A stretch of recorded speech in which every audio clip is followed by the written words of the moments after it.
So without further ado, we kick off by speaking to someone who's actually at the front line of observing customer behavior, as well as writing about travel and pondering its impact on our Earth. We're very pleased to have with us Juliet Kinsman, Sustainability Editor for Condé Nast Traveler. Hi, Juliet. How are you? I'm great. Sorry, I was on mute. You had to have someone do it. I know.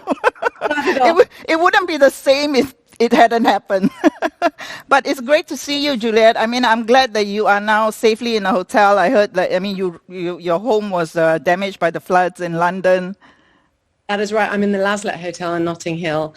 Yes, I'm afraid climate change is fully with us. We're experiencing it even in London. And yes, my flat's been flooded. Well, that's what makes our conversation even more important, right? That this is happening at this time. And actually, the last time I spoke to you, though, you were in Scotland. And you were telling me about your travels through this beautiful country and breathing the fresh air and eating the fresh food. So what's changed for you as a traveler? What's changed for you as a traveler right now? It's funny because when you spoke to me in Glasgow, it was searingly hot, which is pretty uncharacteristic. So that's also a big example of the climate changing. And much as we love getting the sunshine in Scotland, it is an indication of things changing. So I think the trend we can all observe and celebrate, actually, is that we're slowing down. I mean, it was a forced slowdown. We're taking less trips. And so that means that when we do travel, we go away for longer. We're much more considerate of where we go, how we travel. And I have to say, I like this idea of taking less trips, but really investing more time and thought into the ones that we do take. Right. But what's changed for you, as a journalist covering travel, right? What are you writing about now for the customer? And do you write what you want, or do you write about what the customer wants? I am always asked to identify trends and talk about what do readers care about? And the reader is always absolutely my priority in giving them trustworthy, reliable information. But I have my own agenda, and I will tell you what trends I think there are because they're the trends I want them to be. And I'm really happy to say, people are talking about sustainability. For me, it's not a trend. It's here to stay. We have to care. And, the fact that everyone's leaning into the conversation and writing about responsible travel is fantastic. I think people still need to be careful not just to use the buzzwords and, all the same sort of languages being used. We have to really pull back the curtain and look at what it means to be sustainable.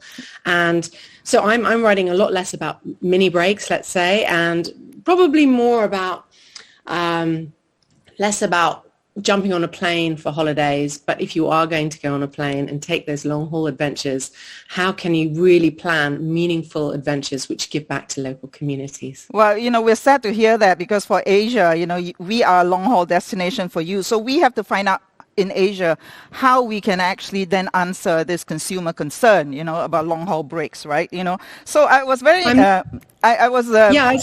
Sorry, go on. We're not stopping long haul. I was going to say we're not stopping long haul. We're not stopping coming to Asia. I just need, not at all. In fact, what I'm saying is we'll just invest more time in really thinking about when we do travel, where we can go, and we'll spend longer there. So, at the moment, it's not as easy to travel. But I am not saying by any means that we're not advocating long distance travel, just being much more conscious about where we go. Yeah, which is what this article that I found on, you wrote for CNN Traveler in May. And I kind of like the words that you picked out, and you said that these were the words for today, right? And I'm not going to pronounce those words, but those were your versions in Europe with Africa in there. And then I sort of went and found my equivalent in Asia, and these are the words that I feel the consumer in Asia is actually looking for, at this moment. So, this to me reflects customer sentiment. Do you have any new word that you've come up with since May?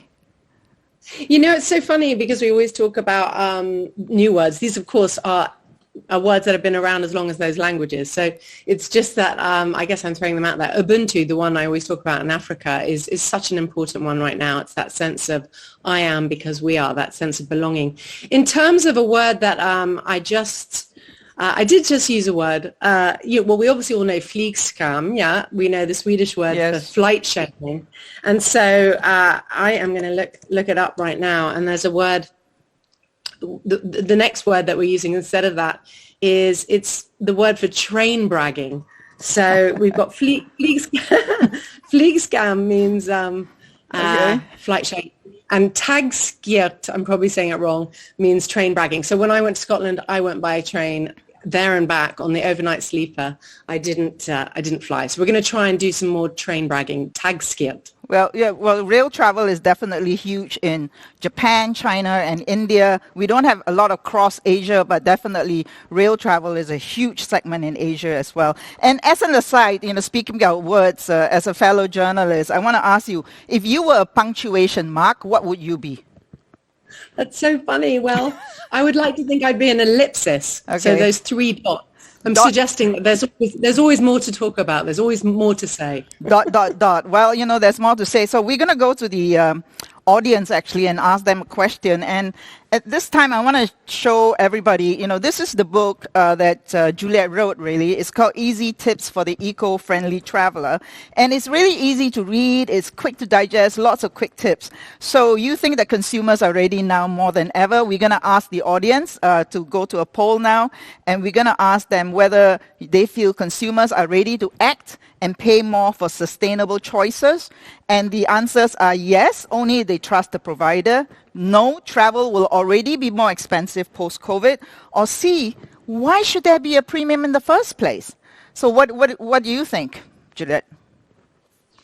It's such a great question, actually. I mean, for me, sustainability absolutely shouldn't cost more. In fact, if a business is run efficiently, which is what sustainability is, there should be enough savings to pass that savings on to the customer.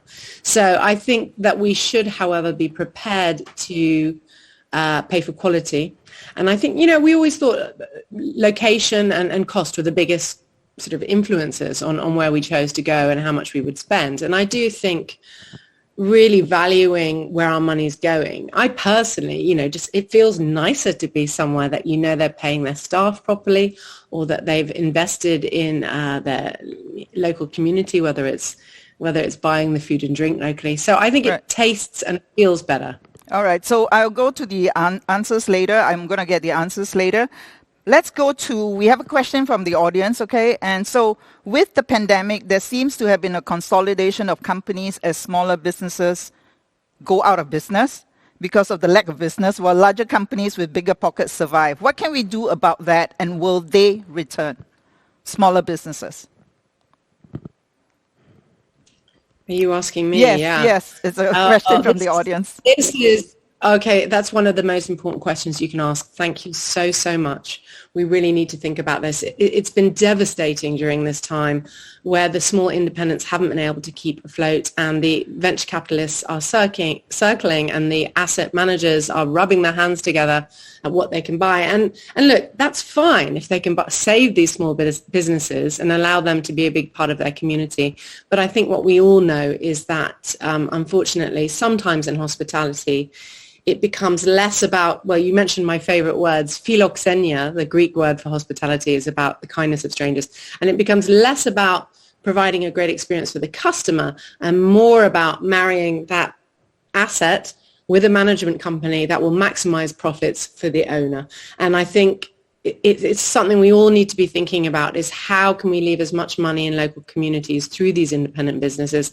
How can we champion them and support them and really think about community economics? Yeah, and I know you write a lot about the smaller businesses like boutique hotels and all that. So the poll from the audience basically says 55% yes, only if they trust the provider, but quite a high percentage, 22%, agreeing with why should there be a premium in the first place. So let's go to another audience poll, which is asking whether hoteliers are really ready. Are they ready because it makes good business sense, or are they being reluctant because they are being forced by governments, or, no, because most are already struggling to stay afloat. So can I ask you, as a journalist, right, covering this beat, how do you call out greenwashing? Yeah, I mean, look, greenwashing is anything, well, there's two ways of looking at greenwashing. One is that you're just investing a disproportionate amount of money in celebrating the few good things you do, rather than actually investing in having a business that operates in a way that has less negative impact on the environment or socially. And then the greenwashing, the other way of looking at it is, are you just using the right words, but behind the scenes, you're not walking that talk. I mean, that's the thing. And I think the hoteliers all realize everyone is curious and it needs to be represented about sustainability. But personally, I think it should be a jailable offense to greenwash. I do. Totally. I mean, so less PR, less spin, more work, real work on the ground, and then basically sharing stories about real results, and that's what maybe we journalists should be pushing for, rather than just the headlines and all that. Okay. So show us you're sustainable. Don't just tell us. All right. Okay. So I want to move on because, again, you talk about the flight shaming and all that. But people still want to fly. So your book really covers it. Like if you have to fly better. How do you fly better? Yeah, I mean, it's still really challenging. So one of the main things we can all do, and by the way, I really miss Asia and I love Asia and I plan to travel there. I made a pledge to travel less at the beginning of 2020, not knowing what was lying ahead, but I still would have, taken the long haul flights. And so fly direct is one of the big ones because of course it's the taking off and landing part that really spews out those emissions and requires the combustion of those fossil fuels. So fly direct where you can. In terms of domestically travel, not by necessarily taking short haul flights. And in terms, actually luxury lovers amongst you might not like this, but those who are happy to save the money, fly economy.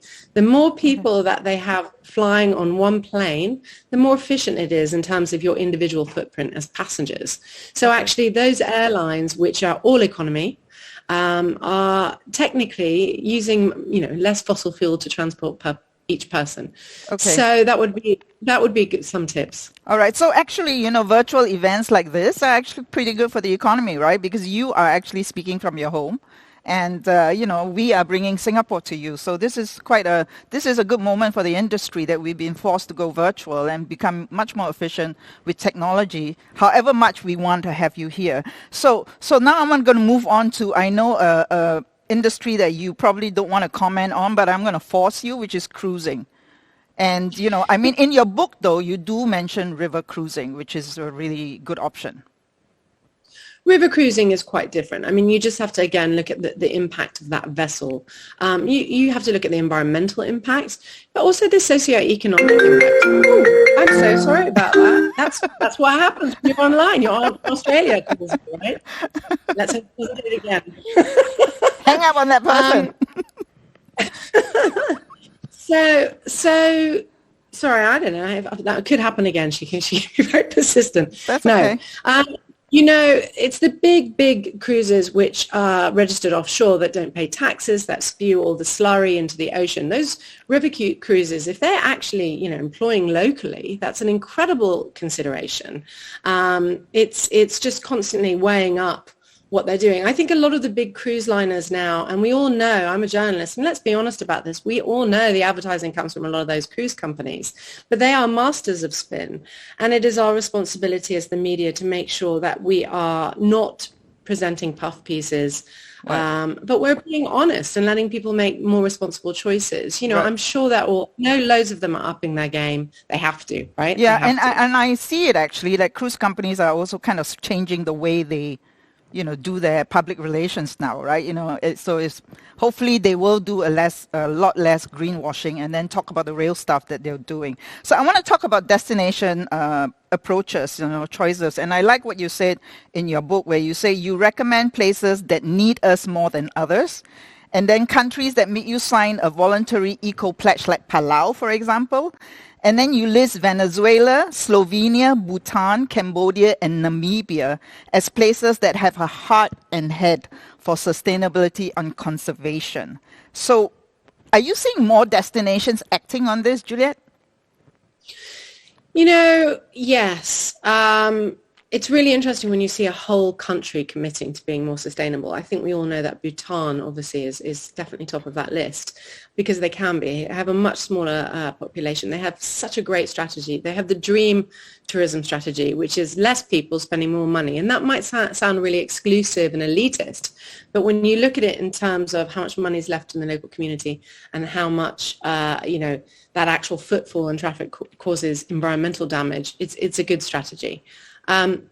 In terms of destinations, I actually really love a really good sort of lighthouse or way of looking at a country and how sustainable it is also the Global Peace Index. I don't know if you know about that. The latest one for 2021 has just been announced.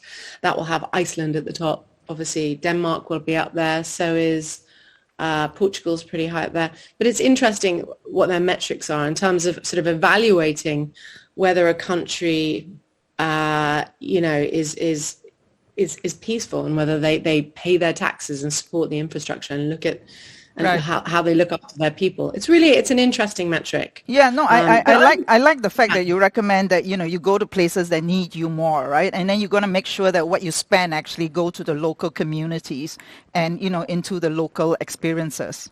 I mean, that's a recommendation that you have.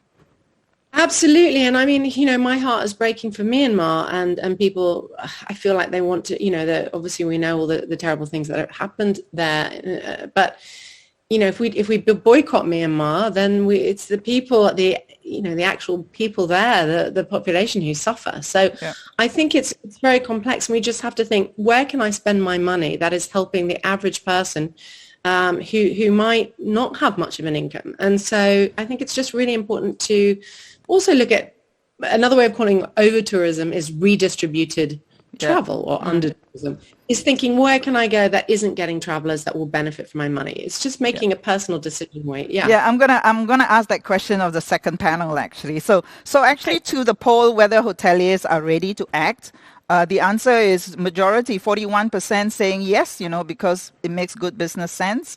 And then 33% basically saying reluctantly, so because they're being forced to, which is a good thing, right? Whatever the motivation, as long as they're doing it is great. So I want to single out wellness because that seems to be like everybody's talking about a breakout trend. But in your book, you basically said that, with spas, for example, some of them actually use so much treated water and energy, and actually they're not that sustainably or environmentally friendly. So what should, this whole wellness trend, how should we be more cautious about that?